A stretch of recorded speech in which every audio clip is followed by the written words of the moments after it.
تو اللہ تعالیٰ کی ذات کہتے ہیں کہ یقیناً ہم آپ کے لیے جامع بیان کو آپ پہ نازل کریں گے جو کہ کثیر الجہد ہوگا، وہ آپ پہ ہم بھیجیں گے۔ اور ثقیل کا مطلب ایسے ہوتا ہے بیش بہا اور نفیس چیز کو کہتے ہیں، اور لیکن یہاں اس سے مراد قرآن حکیم ہے، انا ناشط اللیل ہی اشد وطئا و اقوم قیلا۔ ناظرین، اس کا مطلب یہ ہے کہ رات کا اٹھنا جو ہے وہ یقیناً انسانی نفس کو روندنے والا ہے، لیکن اس کے اندر جو چیز بھی آپ یاد کرتے ہیں یا پڑھتے ہیں یا باور کرتے ہیں وہ انتہائی محکم ہو جاتی ہے، چونکہ وہ انتہائی توازن میں قلب اور ذہن پہ اپنے ایسے اثرات چھوڑتی ہے کہ آپ کے دل و دماغ میں چلی جاتی ہے اور آپ کی زندگی کے اندر اس کا دخول ہو جاتا ہے۔ تو ناشط اللیل کہتے ہیں رات کو سونے کے بعد اٹھنا،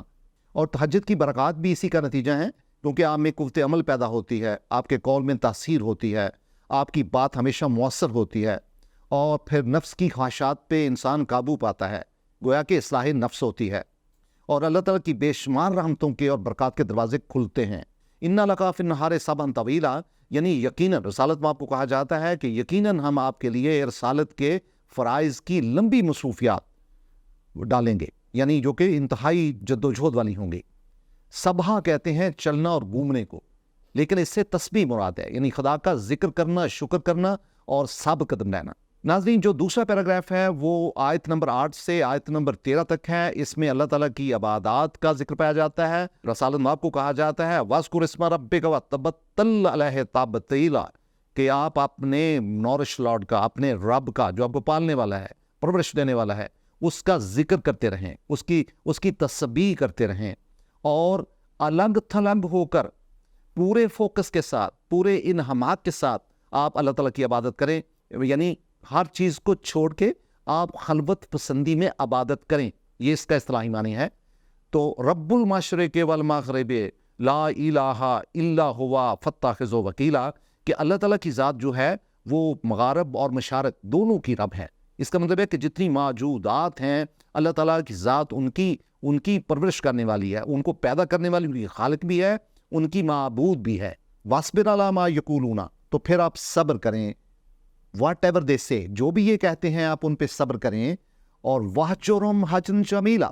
اور ان کو اپنے معاملات سے پرے رکھیں، ان کو اپنے نزدیک نہ آنے دیں اور آپ ان کے نزدیک نہ ہوں۔ وَاهْجُرْهُمْ هَجْرًا جَمِيلًا کا مطلب یہ ہے، یہ رسالت میں آپ کو بتایا جاتا ہے کفار اور مشرکین کے ریفرنس کے حوالے سے۔ وَذَرْنِي وَالْمُكَذِّبِينَ أُولِي النِّعْمَةِ، یعنی یہ جو مکذبین ہیں، جو ٹلانے والے ہیں اور جو اہل ثروت لوگ ہیں، ان کو میرے اوپر چھوڑ دیں۔ اللہ تعالیٰ کی ذات کہتے ہیں let me deal with them, میں ان سے ڈیل کروں گا۔ وَمَخِّلْهُمْ قَلِيلًا، اور کچھ تھوڑی سی مہلت دے دیں، مختصر سا عرصہ صبر کریں اور دیکھیں کہ ان کے کیا نتائج نکلتے ہیں۔ اور پھر اگلی آیات میں اللہ تعالیٰ کی ذات بتاتے ہیں کہ اِنَّا لَدَيْنَا أَنْكَالًا وَجَحِيمًا، اور بلا شبہ ہمارے پاس یعنی بیڑیاں ہیں، انکالن کہتے ہیں بیڑی کو، اور جہیمہ اور جہنم کو، یعنی ہمارے پاس ان کے لیے بیڑیاں ہیں جس سے ہم ان کو قابو کریں گے، ان کو پکڑیں گے، ان کو گرفت کریں گے، اور پھر جہنم کی آگ ان کے لیے ہے۔ وَطَعَامًا يَغُصَّةً عَذَابٌ أَلِيمًا، اور ہمارے پاس ایسا کھانا ہے جو کہ ان کے گلے میں پھنس جانے والا ہے اور عذاب علیم ہے۔ ناظرین، علم کہتے ہیں غم کو، ٹھہرا ہوا، یعنی ایسا غم جو کہ یعنی ایک اندوہناک قسم کا عذاب جو ہے ان کے لیے ان کا منتظر ہے، اور کھانا ایسا ہوگا جو ان کی یعنی غصہ کہتے ہیں وہ ہڈی جس سے حلق بند ہو جائے۔ پھر ناظرین، جو تیسرا پیراگراف ہے وہ آیت نمبر 14 سے آیت نمبر 19 تک ہے، اس میں حضرت موسیٰ علیہ السلام کا ذکر ہے، رسالت محمد صلی اللہ علیہ وسلم کا ذکر ہے، اور پھر تذکیر قرآن پہ توجہ دی گئی ہے، اور یوم قیامت کا ذکر پایا جاتا ہے۔ اور قرآن حکیم کہتا ہے کہ یوم ترجف الارض والجبال وکانت الجبال کثیبا مہیلا، یعنی وہ دن یاد کریں کہ جب کہ زمین اور آسمان ارتعاش میں آ جائیں گے، زلزلہ آ جائے گا ان کے اوپر، یہ کانپنے لگیں گے، اور جو پہاڑ ہوں گے وہ اس طرح ہو جائیں گے جیسے کہ ایک ریت ہوتی ہے جو نیچے کو کھسک رہی ہوتی ہے۔ اِنَّا أَرْسَلْنَا عَلَيْكُمْ رَسُولًا، یعنی بدوؤں کو کہا جاتا ہے، یعنی جو مکہ عرب کے لوگ تھے یا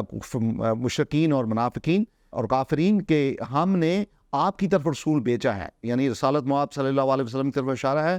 شاہداً علیکم، جو آپ پہ شاہد ہیں، یعنی شہادت دیتا ہے، ایویڈنس ہے اس کی موجود جو ہمیشہ رہے گی۔ کما ارسلنا الی فرعون رسولا، اور بالکل اسی طرح ہم نے فرعون کی طرف بھی رسول بھیجا تھا۔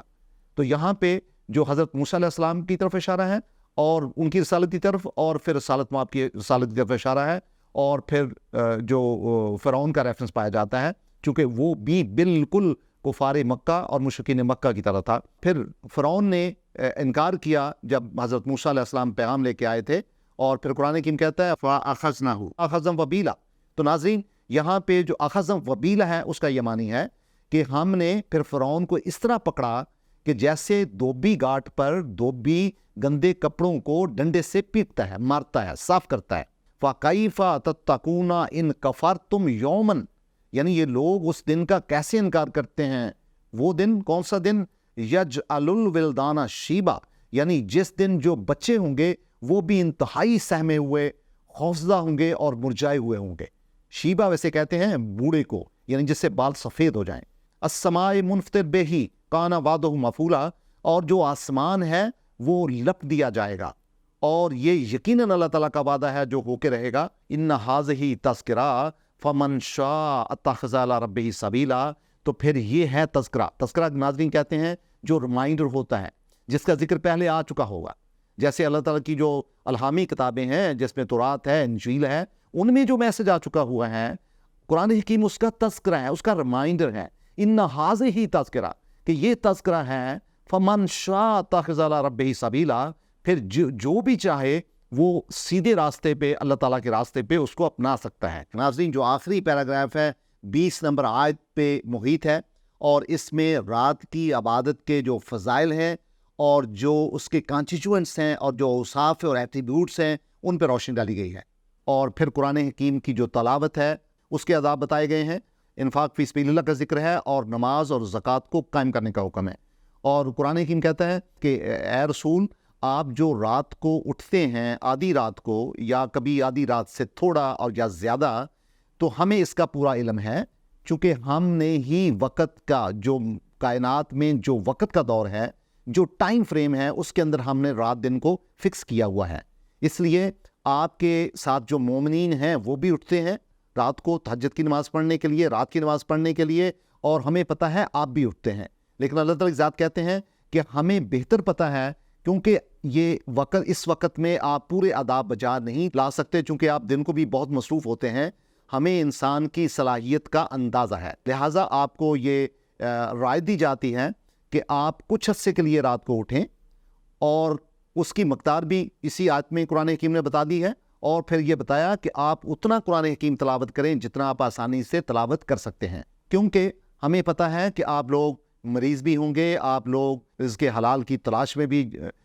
زمین میں پھر رہے ہوں گے، اور پھر آپ لوگ بیمار بھی ہوں گے اور مجبور بھی ہوں گے، تو لہٰذا آپ کی ان مصروفیات کو سامنے رکھتے ہوئے قرآن حکیم نے کہا کہ آپ اتنا قرآن پڑھیں جتنا آپ کی مصروفیت اجازت دیتی ہیں، لیکن وہ اس میں استقلال ہونا چاہیے، اس میں استقامت ہونی چاہیے، اور آپ منظم طریقے سے نماز کی ادائیگی کریں، اور معاشرے میں نظم و نسق اور جو معاشی اٹھان کے لیے جو مالی تعاون ہو سکتا ہے زکوٰۃ کے لیے، وہ زکوٰۃ کی شکل میں دیں، قرض حسنہ بھی دیں، اور لوگوں کے فلاح کے کام کریں، اور یقیناً یہ بہت بڑا کام ہے۔ وَمَا تُقَدِّمُوا لِأَنفُسِكُم مِّن خَيْرٍ، اور جو کوئی بھی اپنے نفس کے لیے خیر کا کام کرے گا، تَجِدُوهُ عِندَ اللَّهِ هُوَ خَيْرٌ وَأَعْظَمُ أَجْرًا، تو وہ اللہ تعالیٰ کے نزدیک اسے بہت خیر والا پائے گا، جو کہ اجر میں بہت اعظم ہوگا، بہت بڑا ہوگا۔ تو پھر آپ کیا کریں؟ وَاسْتَغْفِرُوا اللَّهَ، تو پھر اللہ تعالیٰ کے استغفار میں رہیں، اللہ تعالیٰ کی پروٹیکشن میں رہیں، اللہ تعالیٰ کی ذات ہی آپ کی پردہ پوشی کرنے والی ہے۔ ان اللہ غفور الرحیم، کیونکہ اللہ تعالیٰ کی ذات آپ کی پردہ پوشی کرنے والی ہے، آپ کو پروٹیکشن دینے والی ہے، آپ کو معاف کرنے والی ہے، لیکن اس کے ساتھ منبع رحمت بھی ہے۔ سورہ مزمل کا مرکزی خیال یہ ہے کہ رات کو اٹھنا، یعنی نماز تہجد کی جو افادیت ہے اس پہ زور دیا گیا ہے، کیونکہ رات کو سونے کے بعد اٹھنا انسان کے روح میں، اس کے دل میں، اس کے دماغ میں، اس کے قول میں، اس کے فعل میں ایک قوت عملی پیدا کرتا ہے اور تاثیر پیدا کرتا ہے، اور پھر ساتھ ہی آپ کا جو اللہ تعالیٰ کا جو تعلق ہے وہ مضبوط ہوتا ہے، اور آپ کی روحانی پرورش ہوتی ہے، اور اس میں آپ کے عقل اور عمل اور فعل میں ایک عملی استقامت آتی ہے، اور تثبیت القلب ملتی ہے۔ تو گویا جو نماز ہے وہ مومن کی معراج ہے۔ تو ناظرین، سورہ المزمل اپنی 20 آیات کے ساتھ 2 رکوع کے ساتھ 4 پیراؤں اور 227 الفاظ کے ساتھ ہمیں دعوت دیتی ہے کہ ہم اس کے ایک ایک لفظ پہ غور کریں، اس کے صرف اور نحو میں جائیں، اس کے مطالب کو سمجھیں، اس کے موضوع اور مضمون کا جو سینٹرل تھیم ہے اور جو سب تھیمز ہیں ان کو پکڑیں، اور پھر اتنے خوبصورت پیراؤں میں اور ردیف قافیے میں اسے زبانی یاد کریں اور اپنی نمازوں میں لانچ کریں۔ بہت شکریہ۔